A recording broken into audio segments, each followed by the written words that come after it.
Situated at the mouth of the River Medina, Cowes was one of 4 ports that handled ferry services from the mainland, and the town station was adjacent to the ferry terminal.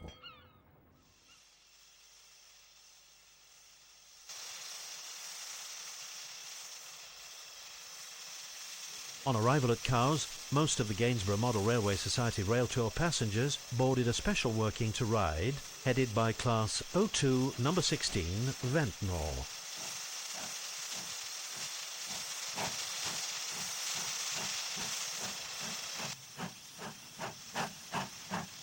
Arriving from Ryde is Class 02 No. 35 Freshwater.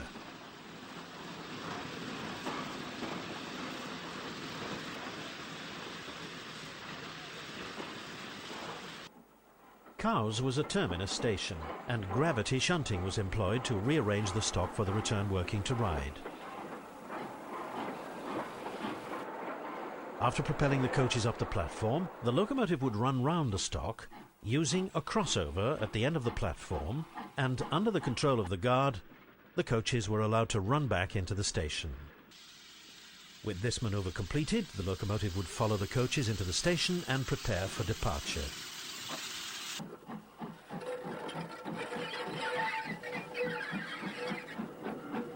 From Cowes Station, the line climbed at 1 in 145 to the 198-yard-long Mill Hill Tunnel.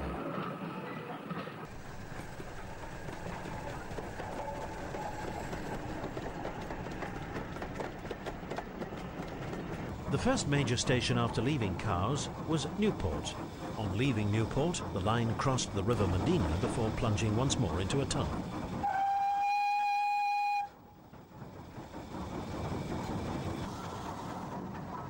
"13 miles from Cowes, on the southern outskirts of Ryde, was Ryde St John's Road Station.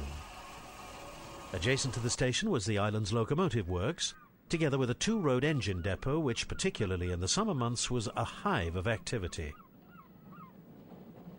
By the mid-1960s, the steam fleet consisted entirely of ex-LSWR Class 02-044 tank locomotives, a design that dated from 1888.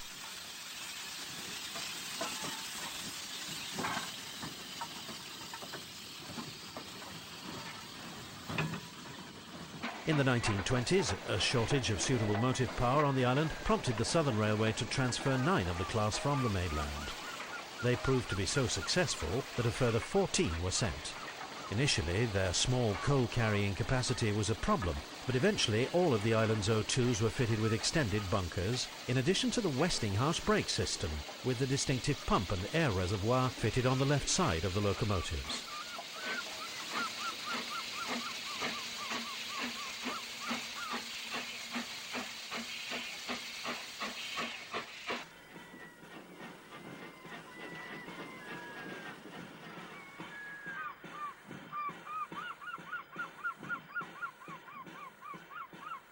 Summer months saw train lengths increase on both the Ventnor and Cowes routes. On the Ventnor services, train lengths were increased from the standard 3-coach sets to 6-coach sets, but services to Cowes, with its limited run-round facilities, were restricted to 4-coach sets.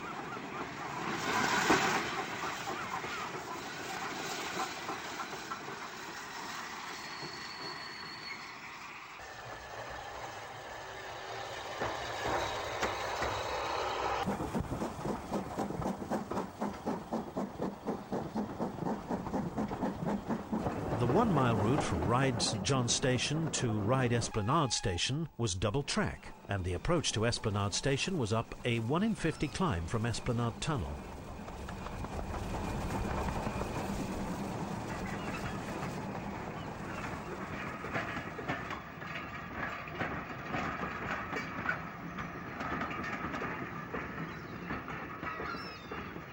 Ryde's first pier to handle ferry passengers opened in 1814 and was continually enlarged over the following 40 years.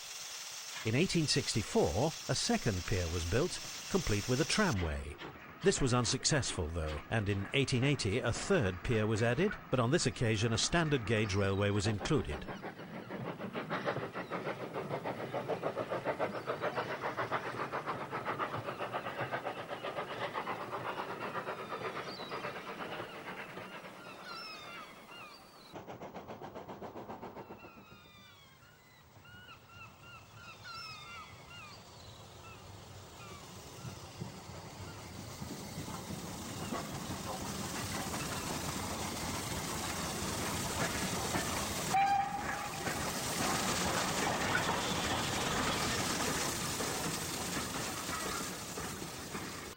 The Southern Railway bought the 700-yard-long pier in 1924 and in the 1930s rebuilt many of the pier buildings.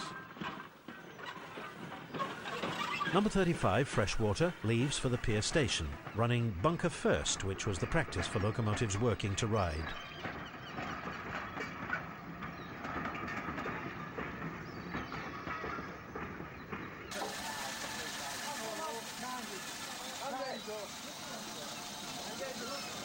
Having collected its train, number 35 leaves the pier with a working for Ventnor, passing number 17 Sea View, which has arrived light engine from St John's Depot.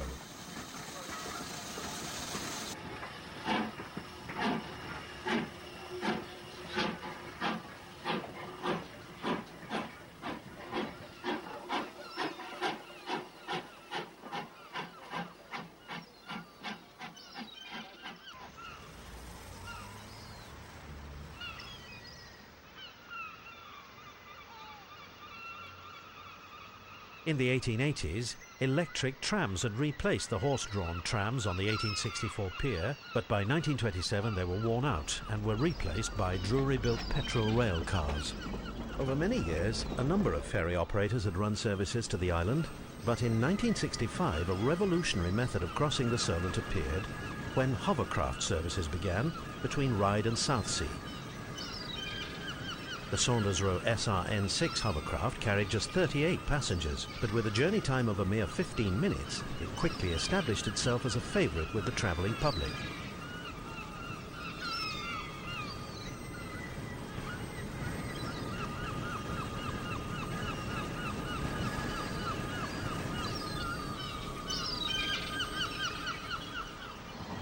In contrast, the once pioneering tramway was allowed to deteriorate, and it closed completely in 1969, followed 2 years later by demolition of the pavilion.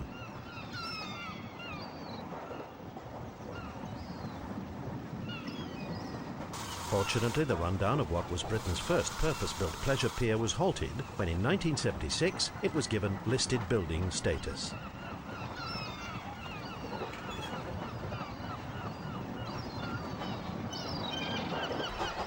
Leaving the pier, number 22, Brading, runs into Esplanade Station. Unlike O2s on the mainland, the Isle of Wight locomotives carried nameplates, and the practice was to name the locomotives after locations on the island. The difficulties of linking the pier to the rail network at St John's were solved by the construction of the 391-yard Esplanade Tunnel, which took the line under the town. However, there was limited clearance in the tunnel, and in later years the height restrictions narrowed the choice of replacements for the ageing O2s. But in 1965, the idea of using London Transport Underground stock solved the problem, as the compact X-tube coaches could go through the tunnel without modification.